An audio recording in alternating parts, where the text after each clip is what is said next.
திருவள்ளூரில் வீட்டு வாசலில் நடந்து வந்த 2.5 வயது குழந்தையை அதே தெருவைச் சேர்ந்த வளர்ப்பு நாய் ஒன்று கடித்து உடையை இழுத்து காயப்படுத்திய காட்சிகள் சிசிடிவியில் பதிவாகியுள்ளது. இது தொடர்பான கூடுதல் தகவல்களை தருகிறார் எமது செய்தியாளர் பாலாஜி. பாலாஜி, வணக்கம். குழந்தையின் தற்போதைய நிலை என்ன? மேலும் விவரங்கள். வணக்கம். திருவள்ளூர் அருகே புலரம்பாக்கம் பகுதியைச் சேர்ந்தவர் வினோத் தெய்வானை தம்பதியினர்.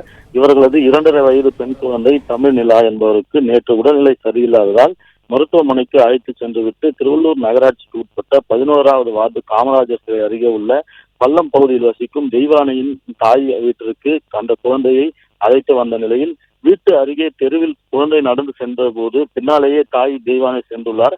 அப்போது அப்பகுதியில் வீட்டில் வளர்ப்பு நாய் ஒன்று குழந்தையை காலை கடித்து கவ்வி இழுத்து சென்றுள்ளது. பதறிப்போன அப்பகுதி மக்கள் குழந்தையின் பிடித்து நிலையில் நாய் அங்கிருந்து ஓடி உள்ளது. இதன் காரணமாக குழந்தைக்கு காலில் பல்லில் காயம் ஏற்பட்ட நிலையில் குழந்தை அதிர்ஷ்டவசமாக தப்பியுள்ளது. குழந்தையை மருத்துவமனைக்கு அழைத்து சென்று சிகிச்சை அளிக்கப்பட்டு வீட்டிற்கு அழைத்து வந்துள்ளனர்.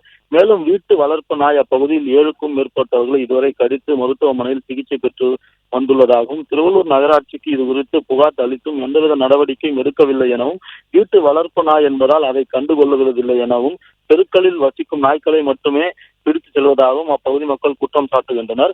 2.5 வயது பெண் குழந்தை நடந்து செல்லும் போது திடீரென குழந்தை காலை கவ்வி இழுக்கும் காட்சிகள் தற்போது சமூக வலைதளங்களில் பரவி பரபரப்பை ஏற்படுத்தியுள்ளது.